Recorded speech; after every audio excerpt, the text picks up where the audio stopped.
Okay, you ready? Yes, go. Everybody ready? Okay. I'm ready.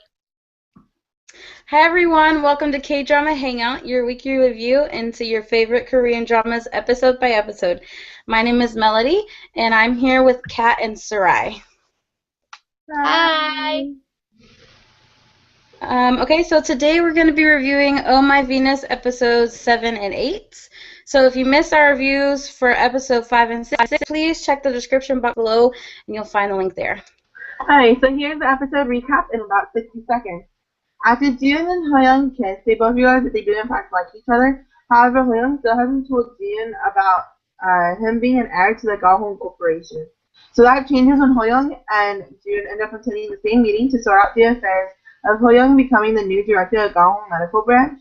Once Jun discovers this, she feels betrayed and leaves to go visit her family in Daegu. Hoyoung ends up going to Daegu to visit her and talk to her. They reconcile their relationship until one night during the first snow of the winter. Jun comes home to find Hoyoung in a secret room distraught. Oh my gosh. So that ending, that's the one thing so far this entire drama that I was like, I don't I don't like that. I feel like that came out of nowhere, like completely. Like we've seen him here and there have like little problems with his knee where like he's holding it and he's like, it hurts. But then all of a sudden we come home and he's like completely like I don't even know, drugged out or having a mental breakdown. Like I don't even know where this came from. So like I feel like it was completely out of line from everything else that we've seen. Like if we had seen even like half of like the freak out that he was having whenever she found him, I feel like I wouldn't have been quite so like blindsided. Like it was maybe they did that the reason they didn't have like a preview of him spazzing like that or whatever was to blindside you, but I don't know. For me it was just like it was way too unexpected. I'm like it kind of turned me off from it. Yeah, I'm the exact opposite. I kind of, once that happened, I was like, oh, so because like we already knew he had the phantom pain type thing. And so, like, I think something that happens whenever, like, people have amputations or they have, like, I don't know what it's called. It's like a syndrome where you don't believe a part of your body belongs to you.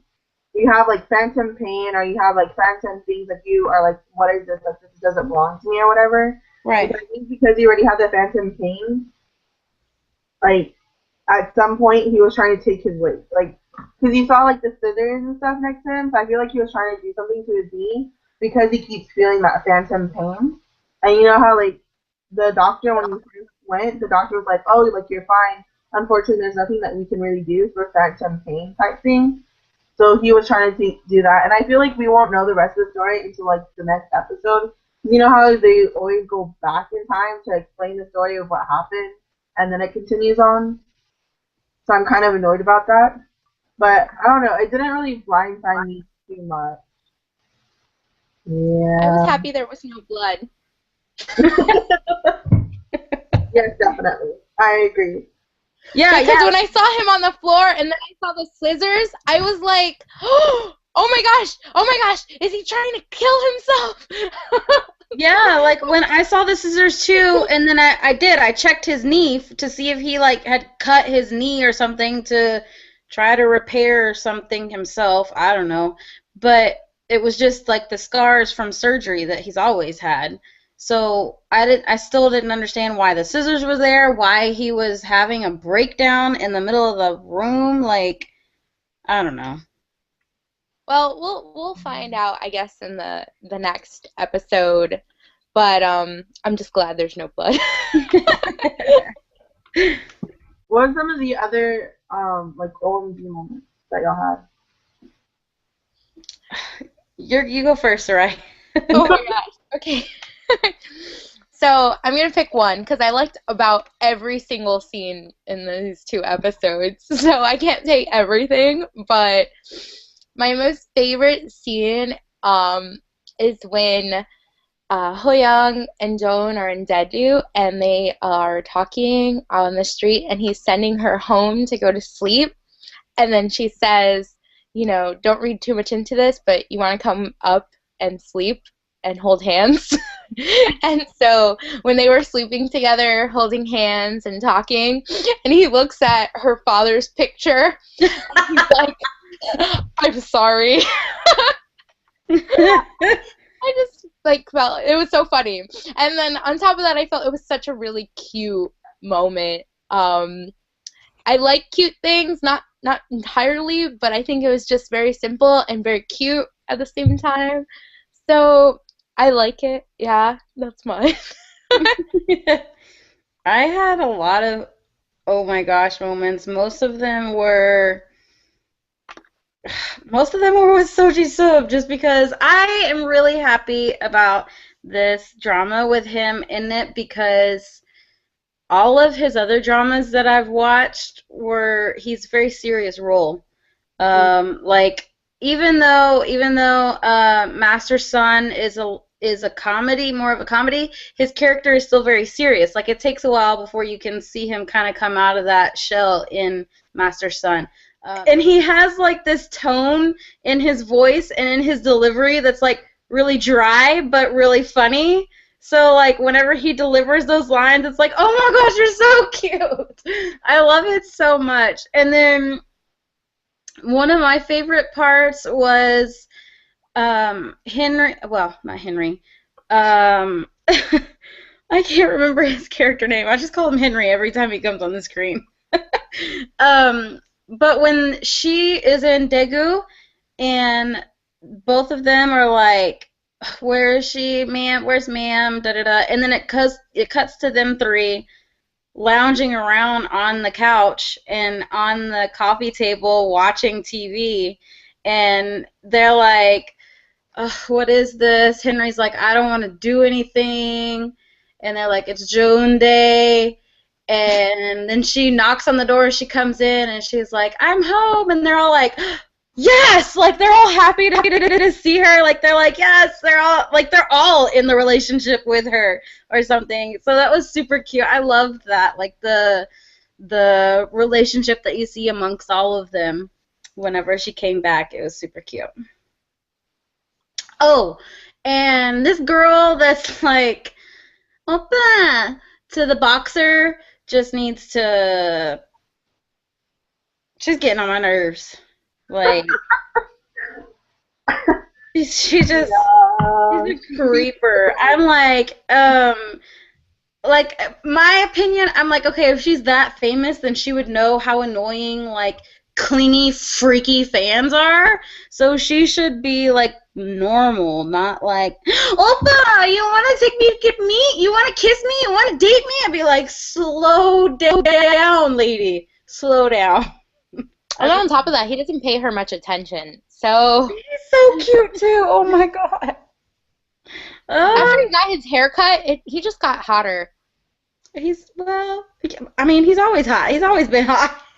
I think he got hotter. For some reason, I didn't look at him so much until he cut his hair. And then he cut his hair, and then I was like, oh, hi. He's always been hot. He's, like, really good looking. So, like, a lot of my moments are the same as yours. So it was when it was after the scene where the actress chick was like, Opa!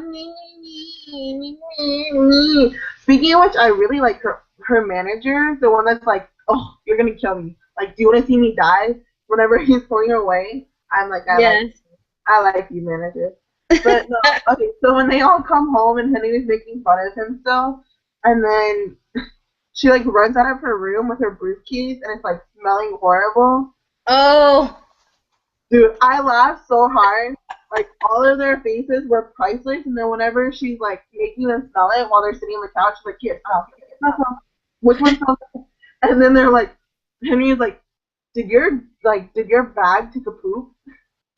Yes.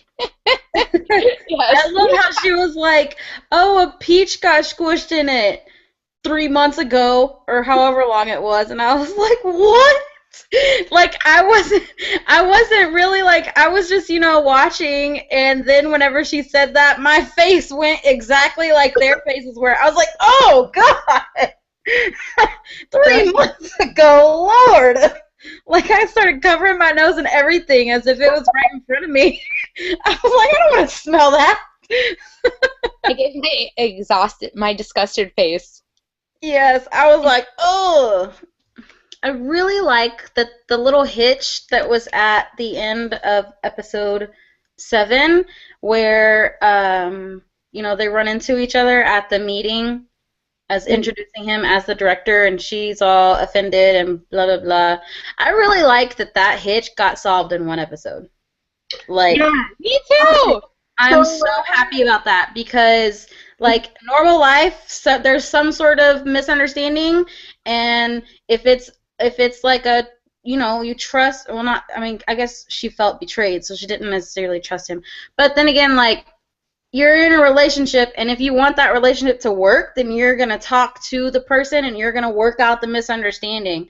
And so I feel like in K-dramas too often, they drag out misunderstandings for way too long, and it's like, just work it out already. So I really like that they took a natural path of just going to each other and talking about it and getting it worked out. Because y'all saw my messages after in our like little chat group. I was like, what the hell? What just happened? No, I do not approve of this relationship crap going on where they're going to take it on forever before they get back together. Like, no, that's not going to happen.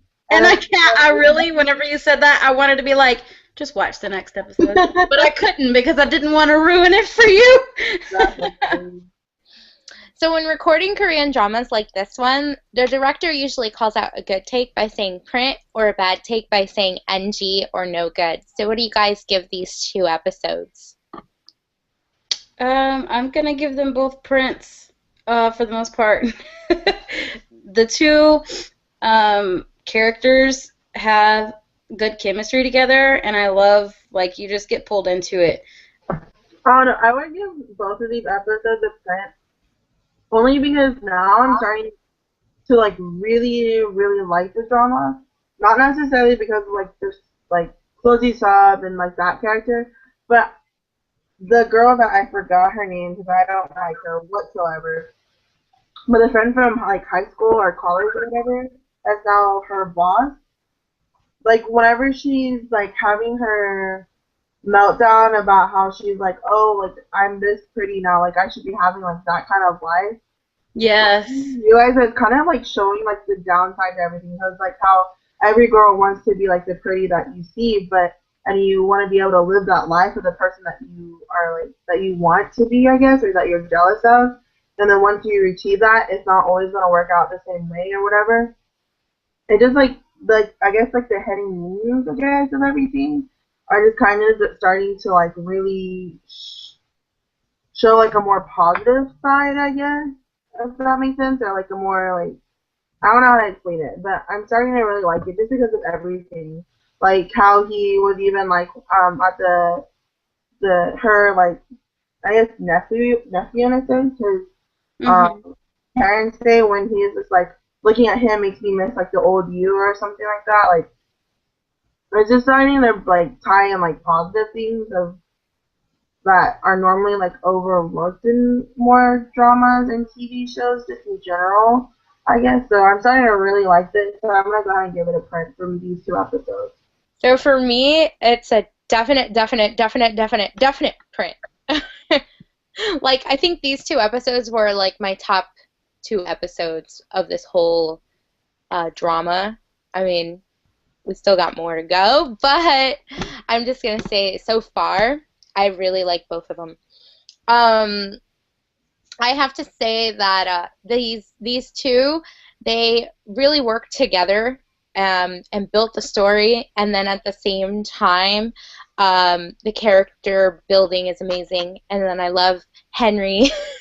They showed more of Henry in these 2 episodes, so that made me extremely happy. And even you could catch like Joan speaking Konglish. Because at the table she was like, calm down. Yes, I love that. So I was like, yes. And so I clapped at that. I was like, yes, she's speaking English at him.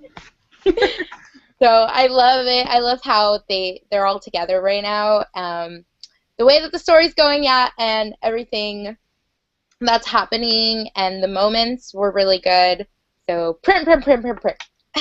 Yeah, Kat, that was one thing that I wanted to bring up that I had forgotten about was that scene where you see her and she's like, basically, she's like, I'm pretty now. Why am I not getting everything that I want? Like, that's basically what she was asking. She was like, everything was supposed to change whenever I got pretty. And so I like that we're seeing that there's still a struggle, no matter what you look like, you still have something that you struggle with. And I'm over here when she was asking that, it's because you're still a bad person. I was like, That's it's because your personality changed with it. Like, if your personality had stayed nice, then you would be getting stuff, but it's because you're rude now. That's what I said. I was staring at her and I was like, it's because you have a dirty heart. So go clean up your heart, and then you can. That's what I said too. Yeah. So, any of you guys got predictions? Me. Go. Okay. We have the boxer asking Joan to find his mother, or not find his mother because he already found her, but he needs help, like, I guess, helping her. Because she doesn't want his help. So in previous episode, I think it was 5 or 6. It was episode 5 or 6. Or no, we're on 5 or 6 right now, aren't we? It was either 3 or 4. Huh? We're on 7 and 8. Oh, then it was 5 and 6. Just kidding. It was episode 5 and 6, somewhere back there. He went to find his mother, and we got a glimpse of her in an abusive relationship. And we already know somebody else who's in an abusive relationship, and that is the best friend's mother-in-law. So I'm wondering if that's the same person, because I didn't like register her face, I didn't register the face from whenever he went to visit his mom and he ended up not visiting her and she got pulled in by her husband, drunk and saying that she deserves a beating. I didn't really look at her face that closely. But then whenever June got the call saying, can you watch him because my mother-in-law got beat up again, and I'm in the hospital with her, it didn't register with me until after that. I was like, Boxer Man's mom is getting beat up too. So I'm wondering if that's the same person. Kat's like, oh, I just thought about it. Okay. So, like last week, my prediction was that Wushik was gonna use the secret that that Ho-young's an heir against him. I'm kind of glad that didn't happen because she found out, so now she knows. Yeah. He's hiding nothing now. So I'm kind of happy that prediction didn't come to pass because it takes the story to a different level than what I'm normally used to, which is good. But I just think I still think she's going to be the one that's going to help him overcome his phantom disease or illness. Okay, so that's it for this episode. Thank you guys for watching, and don't forget to subscribe. If you want to follow any of the reviewers, you can find their links down below.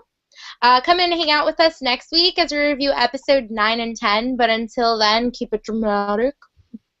Bye. Bye, guys. Bye.